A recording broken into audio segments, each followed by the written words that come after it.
नमस्कार साथियों, मैं डॉक्टर मुकेश गर्ग। जरा सोचिए में आपका हार्दिक स्वागत है। राहुल गांधी जी ने बिहार के अंदर वोटर अधिकारी यात्रा निकाली। 16 दिन ये यात्रा चली।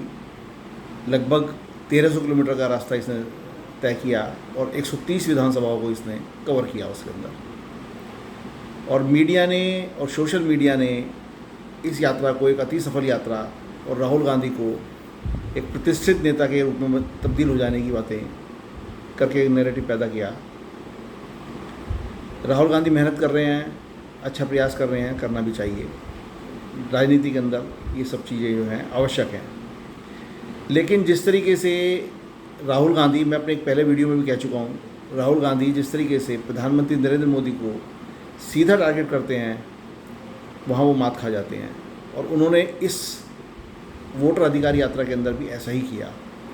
उन्होंने मोदी जी को वोट चोर बताया और वोट चोर बताने के नाम पर उन्होंने जिस तरीके से पब्लिसिटी जनता से की और कराई, उससे पूरे देश के अंदर एक मैसेज विपक्षी पार्टियों ने ग्रहण किया कि राहुल गांधी अकेले ऐसे नेता हैं जो प्रधानमंत्री मोदी को कुछ भी कह सकते हैं।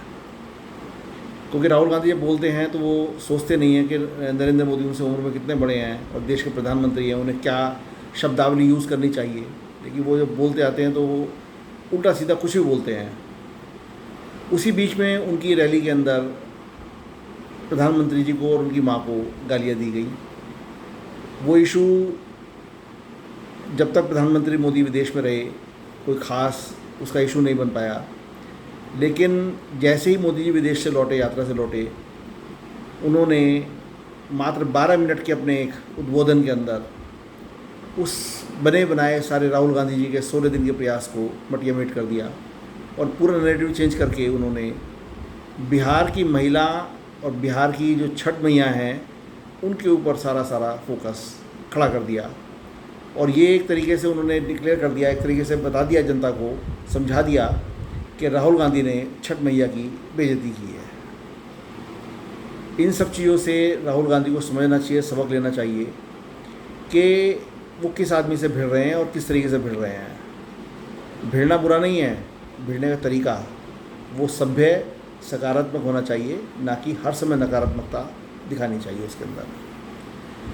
और कल 4 सितंबर को बिहार के अंदर बंद रखा गया है माँ के अपमान पे गाली के ऊपर, छठ मैया के अपमान के ऊपर। जनता के अंदर बीजेपी के कार्यकर्ता, आरएसएस के कार्यकर्ता ये घर घर फैला देंगे कि राहुल गांधी ने महिलाओं का और छठ मैया का अपमान किया है। फिर राहुल गांधी क्या करेंगे? उन्हें सोच समझ के बोलना चाहिए। उनको अपने साथियों को इस बात के लिए सचेत कर देना चाहिए कि वो जो बोलें संयम में बोलें। क्योंकि मोदी जिस तरीके से वोट चुराते हैं उस तरीके से वोट चुराने की ताकत अभी तक तो हिंदुस्तान के किसी नेता के अंदर है नहीं।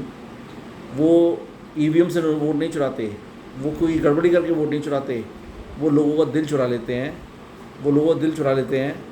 और दिल चुराने का ये नतीजा होता है कि वोट उनके पास स्वतः ही आ जाते हैं। उसके लिए किसी को कहने की आवश्यकता नहीं पड़ती कि नरेंद्र मोदी क्या कर रहे हैं और कैसे वो वोट ले रहे हैं। राहुल जी को ये बात अच्छी तरीके से समझ लेनी चाहिए कि वो उनका मुकाबला 75 वर्षीय नरेंद्र मोदी से है, जो देश की जो तृणमूल है उससे जुड़े हुए हैं, मतलब कण कण से जुड़े हुए हैं देश के।